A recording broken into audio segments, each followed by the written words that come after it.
Yo, what's up? So on today's broadcast, um, I want to talk about an array of topics.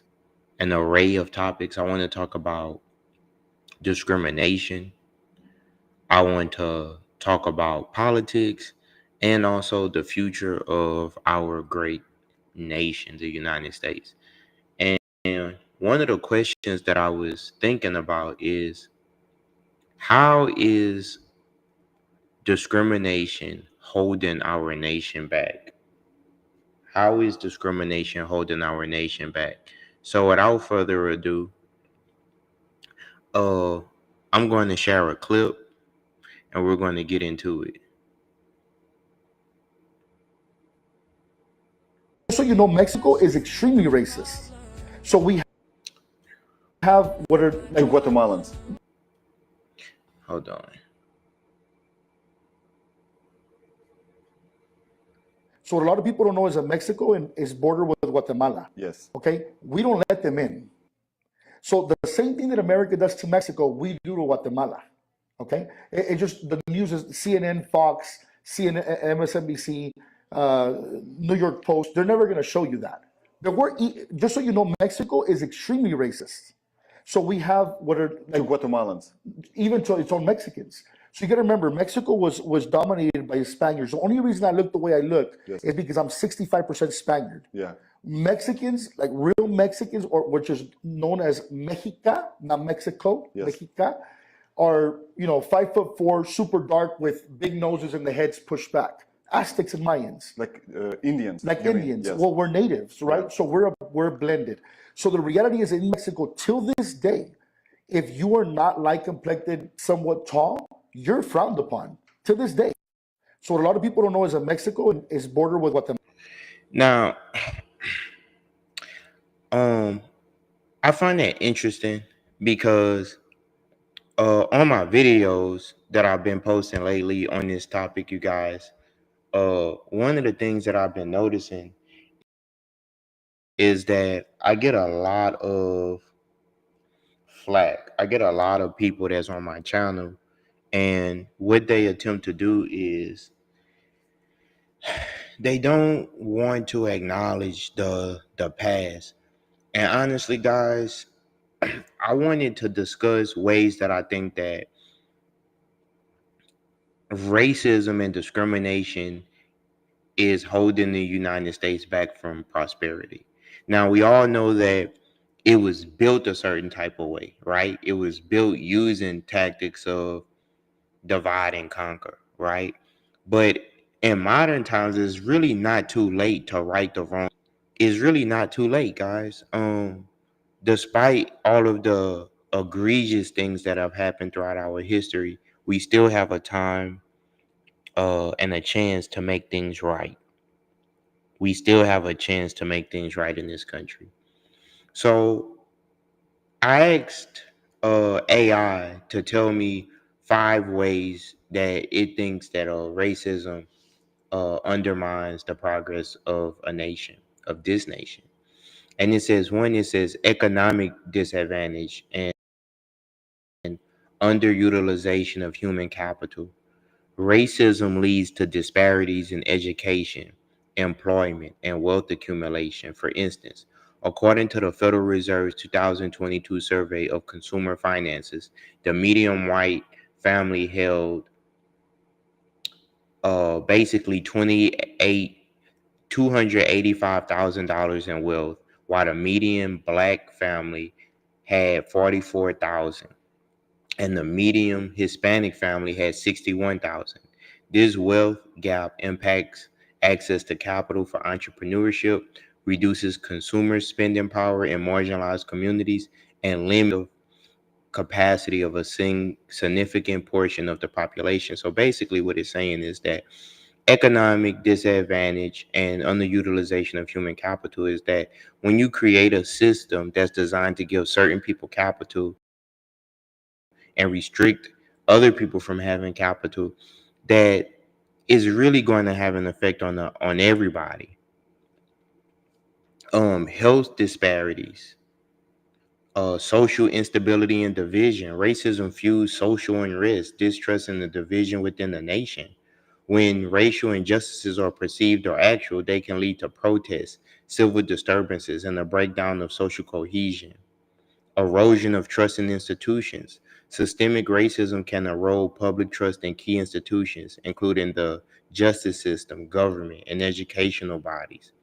When racial bias is evident in policing, court outcomes, or policymaking, it undermines the legitimacy and effectiveness of these institutions.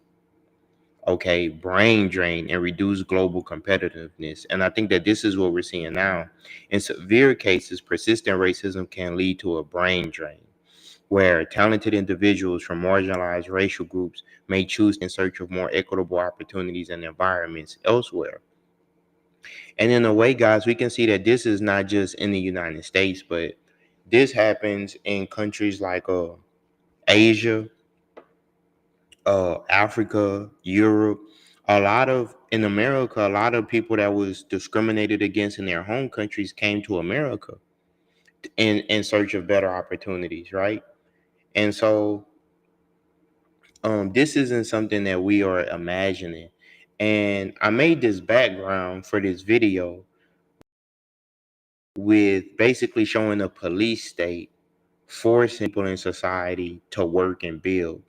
And we're building basically technology, right? And we're in a system where we're giving to the system, we're producing and we're creating, but we're not actually getting a return on our investment. So I believe that racism is actually holding our nation back, you guys.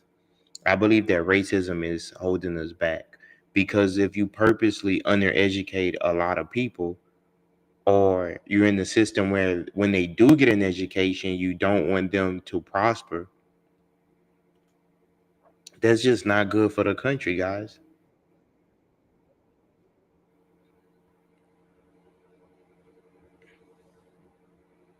I'm trying to play this Americans built clip. this nation. You built this nation. You know, you're just starting to get real credit for that. Okay, I don't know if you know that. You're just starting to get, you built the nation. We all built it, but you were such a massive part of it. Bigger than you were given credit for. Does that make sense? Right? Africa. So this is President Trump admitting that African Americans built this nation. Now, in switching gears for a second, I want to talk about how the original identity of the Americas was really like misshaped, right? And so um I made this video, and in this video is going to produce what I'm saying, and it led to some people getting upset with me making this video. So I'm going to share what I made. This is my TikTok account.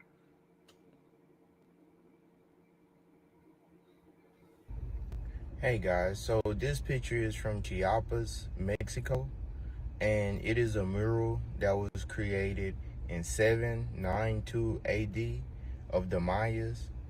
And this is one of the oldest depictions showing what they look like, and it's still in existence today in Chiapas, Mexico, and it is called the Bonham Pack mural.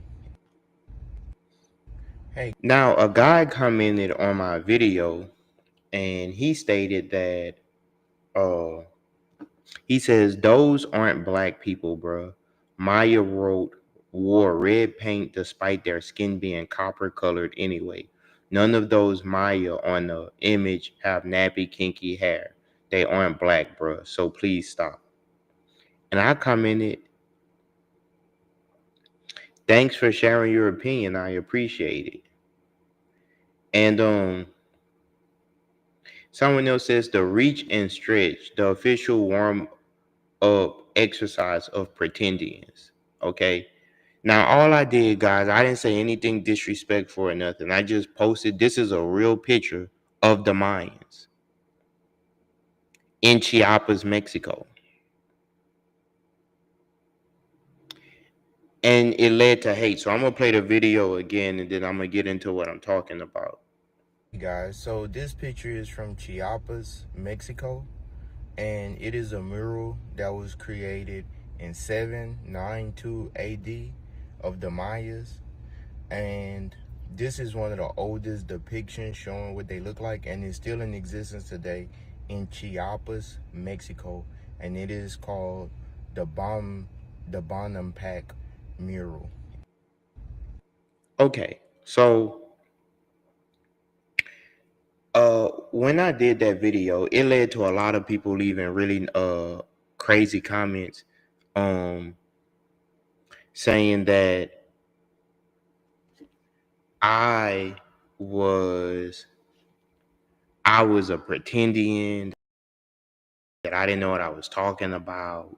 I was really questioning my perspective on the indigenous people of the Americas. Now, if you're new to my channel, I am one of the people that have been saying that the way that we view history is a little bit misrepresented, because I do believe that the indigenous people in the Americas would be considered black today.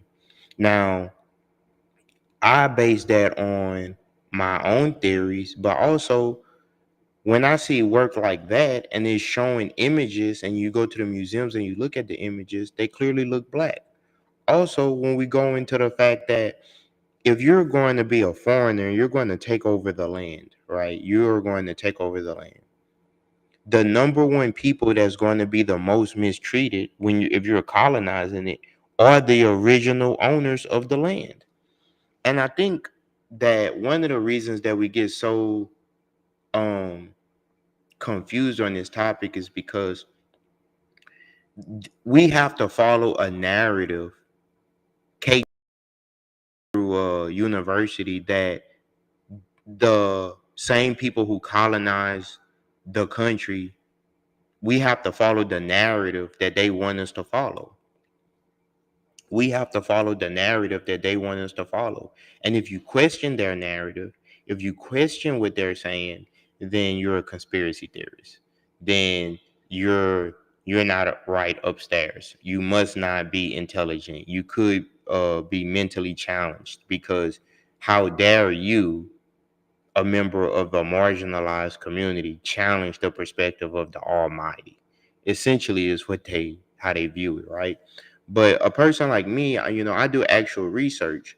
Now, I'm not saying that if I say it is 100% true. I just question things, right? And so I'm going to get into what this guy was saying. Well, this is a video of what I was saying about a situation, and this is dealing with what was going on with the Mayas and in the Yucatan Peninsula.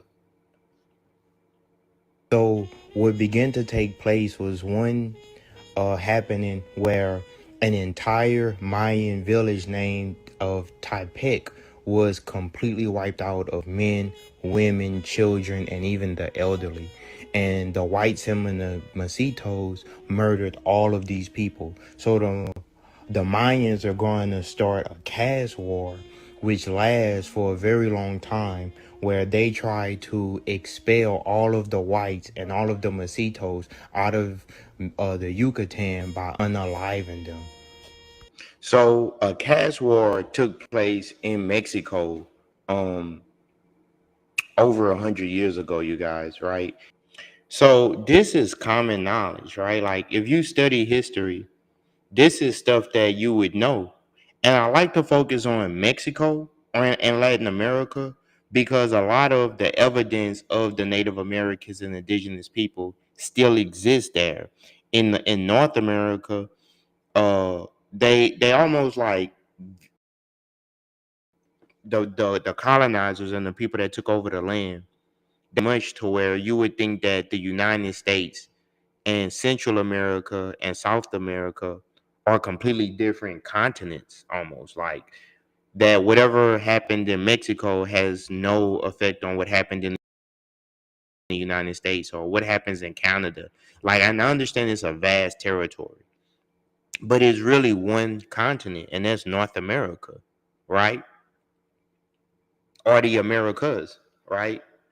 And when the Europeans first came to America, they landed in modern day Dominican Republic and Haiti, and then they ventured out, and then eventually they started conquering parts of Central America, South America, before they conquered um places like in Florida, Louisiana, places like that, right? So that's why when I'm studying indigenous history, I'm speaking on certain things, I really like to focus on Central America and uh South America and the Caribbean.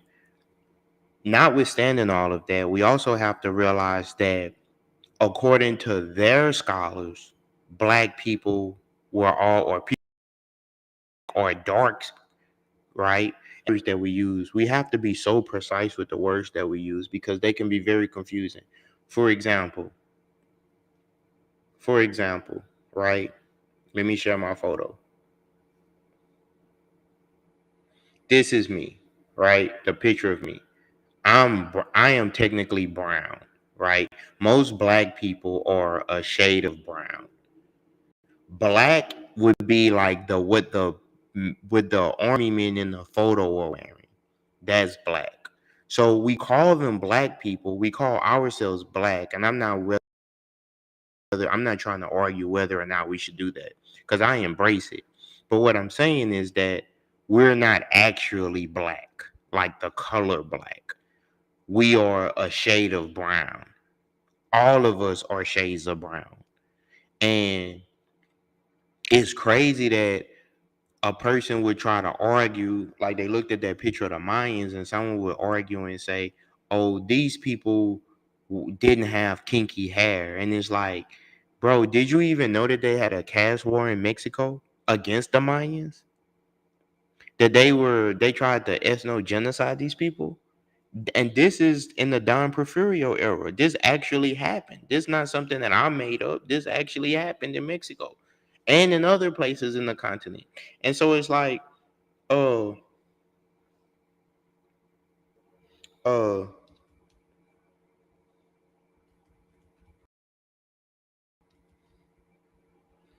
it's just interesting. You know what I'm saying? Because they get on my videos and they try to say that we're pretendians. And here's the thing, guys. I'm not saying I'm not trying to say that I am from Asia. Even though if we go to Asia and we look at the original people of Asia's before King Philip and all of these people colonized it, they were also black people. And I got evidence to prove it. And that's the thing, is like we live in a time where it's evidence. Look, I'm not the one with the problem, okay? It's the world that seems to have a problem with me. People take one look at me and go, ah, help, run! A big, stupid, ugly ogre. Now this is an indigenous lady, and she's saying how she is viewed as being an indigenous person in Mexico. So I'm not surprised that a lot of people get on my, and especially because I really dedicate my TikTok to talking about like recently, like indigenous history. And I gotta say that because I noticed that it's this narrative, guys, to try to push and tell Black Americans that they come from this other place. And it's like, yeah, we have a lot of people that came to the United States from elsewhere, but we are the only people that, if you really dig deep, we've been here the whole time. And yet they try to tell us that we're foreigners on our own land. You are from Oaxaca. Have you ever heard the slur Oaxaquita? No. You've never heard that? No. Oh my God, look. This is my opportunity to reveal something horrible. In many parts of Mexico, when we want to call somebody a racial slur, to call them inferior, we refer to them as Oaxaquitas. Because it is a known fact that the people from Oaxaca tend to be the most predominantly indigenous of all Mexico. That is a fact, which to somebody like me, that's a beautiful thing. But to a racist Mexico, that's an inferior thing to be. You know what it is. So a lot of times, me growing up, when other Mexicans insulted each other, they called each other, pinche Oaxaquita. because what they're saying is pinche indio. I remember being a kid and hearing adults say to others, pinche Oaxaquita cabrón. And I never even knew where Oaxaca was or what Oaxaca was at all. So my upbringing, the word Oaxaca or Oaxaquita, I understood it as something ugly, something inferior, something you don't want to be. But I never knew exactly what it was until I grew older and I realized, oh, Oaxaca is a state in Mexico. So what about it did we gather that we decided to use Oaxaca or Oaxaquita as a slur to call it the Mexicans? And then I realized it's because in Oaxaca, a lot of people tend to know they're indigenous. They embrace indigenous, and a lot of times they even speak indigenous languages in certain places, right? So I realized that the reason why it became a slur is because, oh, duh, we don't like indigenous people. We think of indigenous people as inferior. So that's why when we want to insult each other, we say pinches Oaxaquitas. Dude, that. Now, mind you guys, while I'm saying this, is people that come to my page and argue that we're not indigenous. Mind you, a lot of them don't like people like that look like me, but they don't even like the people from their own country. Now, I'm from the southern region of the United States, so I'm not that far from Mexico, right? But it's not really confusing that they would not like me. They don't like the people that's in their home country. And now,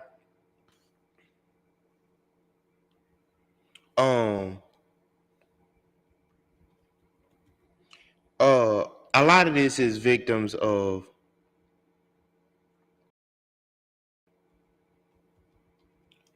victims of colonization, right? I'm not trying to bash on Mexicans or nothing like that, but this is something that a lot of a lot of people, we've been colonized, guys. Like the way that we think in a way that is like double-minded. We almost can't even think for ourselves. We have to filter everything through the lens of, is it okay for us to think this way? Is it okay for us to have an independent thought? And if you don't go with the narrative that the dominant society has given you in their history books, in their educational system, intelligent, or you are a conspiracy theorist, right? So what a lot of people don't know is that Mexico is bordered with Guatemala. Yes. Okay, we don't let them in. So the same thing that America does to Mexico, we do to Guatemala. Okay, it just the news is CNN, Fox, CNN, MSNBC, New York Post. They're never going to show you that. But just so you know, Mexico is extremely racist. So we have what are To Guatemalans. even to its own Mexicans. So you got to remember, Mexico was dominated by Spaniards. The only reason I look the way I look Yes. is because I'm 65% Spaniard. Yeah. He's what? Now, mind you, I think that this is where the double-mindedness comes from. Because since and we went through this too. So I could speak on this because I'm a victim of colonization also. But since we are victims of colonization, we tend to want to identify with our oppressors, right? We want to identify with our oppressors. But you can, no matter if you're 50%, 70%, they will still find their way to say that you're not like them. And like famously Kendrick Lamar have said, they not like us. And I wish that we could come together and have healing. But one of the things that we experience, is that we're in a system where we're forced to work and generate.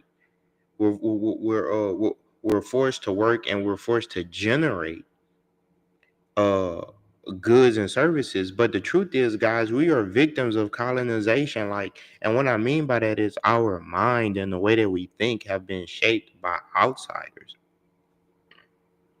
The way that we think have been shaped. So when I play this video, I'm not demonizing my bros that's Latinos, because we all are victims of this. We have been colonized. That's what colonization means. Colonization means that a foreign entity comes to your land and basically assumes your identity. It's almost like if I went to your house and says, this is no longer your house. This is now my house. That's what it means. Mexicans, like real Mexicans, or which is known as Mexica, not Mexico, Yes. Mexica, are 5'4", super dark with big noses and the heads pushed back. Aztecs and Mayans, Like Indians. like you mean? Indians. Yes. Well, we're natives, right? Yeah. So we're blended. So the reality is, in Mexico till this day, if you are not light complected, somewhat tall, you're frowned upon to this day. So a lot of people. And I wanted to play that clip because in my comments, man, on my channel, like I get so many different comments, like buku comments, man, like of people just comment telling me, like, let me look at this video.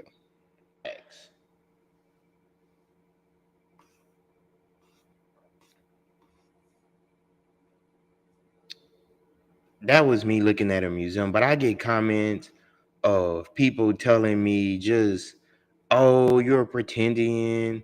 People sending me all kind of messages and stuff like that, telling me like, oh, you guys are brainwashed. The possibility that human beings have been in the Americas before they were in Europe. This guy, Tio Khan, says, I have more indigenous DNA in my fingernail than any African person can possibly have.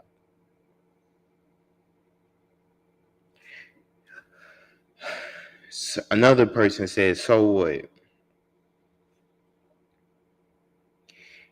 This other guy, Ray Martio Alberto, said human beings did not say African Americas. The Mississippi Mound Builders is a myth, and white people were the first to claim to be them. And who is he? What is his title? And I just went to tell the brother, like, brother. And that becomes... That's crazy. That's a door that opens all kinds of possibilities. Now, since that one of them said it, do you believe us? Well, bro, they never gonna believe us. They never. And I'm not here to make you believe anything. That's really not my job. I'm not here to force anybody to believe anything. But would you agree that we've been colonized mentally as a collective? Most people have names that's not even their original names. Like, we're speaking languages that's not even our original languages. We're operating in the system that we probably shouldn't even be operating in. Would you agree with that? That's either true or it's false. We are the byproduct of colonization. So now we're here. It's like it's too late now. It didn't happen. But I made this picture because I feel as though when you have, this is what it's like to have a double mind. You got one side where you're you, but then you have another side like people that you could never be. You're trying to identify with something that you could never really identify with.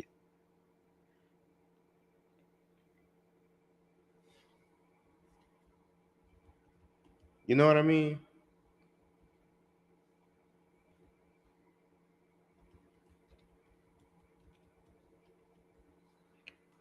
I want to play this clip of this speech from Martin Luther King Jr. and really bring home the point that I'm trying to make, right? And the chains of discrimination. 100 years later, the Negro lives on a lonely island of poverty in the midst of a vast ocean of material prosperity. 100 years later, the Negro is still languished in the corners of American society and finds himself in exile in his own land. And so we've come here today dramatize a shameful condition. So Dr. King famously said that we were exiled in our own land, the Negro. So we wasn't always called black people in the sense. I know negro means black in Spanish or dark in Spanish, but African American is a relatively new term. This wasn't something that was historic with us. This is something that's been given to us in the last 40 years. In a clip that I could just play, we wasn't even called African American, we were called Negro. And that's a clip of what Dr. King was saying right then and there. But a lot of people don't know the real history, right? Because, like I say, we're colonized. We're like this image. We got a double minded thinking. Instead of thinking like a free person, you're forced to identify with people that wanted you to think a certain type of way because it benefits them, right? And I think that this is what leads to uh the nation not prospering. Because when you have millions of people that don't know who they are, or they've been put in a situation where is wealth disparities, economic disadvantage, an underutilization of human capital. You know, racism leads to disparities in education, employment, and wealth accumulation, health disparities, and reduced productivity. Racism contributes to significant health inequities, with racial minority groups often experiencing higher rates of chronic diseases, lower life expectancies, and less access to quality health care. Social instability and division. Racism fuels social unrest, distrust, and division within the nation. When racial injustices are perceived or actual, they can lead to protests, civil disturbances, and the breakdown of social cohesion, erosion of trust in social institutions. So, when systemic racism can erode public trust in key institutions, justice system, government, and educational bodies, when a racial bias is evident in policing, court outcomes, or policy making, it undermines the legitimacy and effectiveness of these institutions, right? So, we also experience a brain drain and reduced global competitiveness. In severe cases, persistent racism can lead to a brain drain, where talented individuals from marginalized racial groups may choose to leave the nation in search of a more equitable opportunities and environments elsewhere, right? And I think that this has been a good exercise. I hope that I kicked some good game to you and just shared a little bit about what I think. So I would love to hear what you think in the comments. Haven't like, share, subscribe, and add to the conversation. I think that the more that we talk about these things, is constructive. And I'm gonna play Dr. King one last time because that's so powerful what he said. And the chains of discrimination. 100 years later, the Negro lives on a lonely island of poverty in the midst of a vast ocean of material prosperity. 100 years later, the Negro is still languished in the corners of American society and finds himself in exile in his own land. And so we've come here today to dramatize a shameful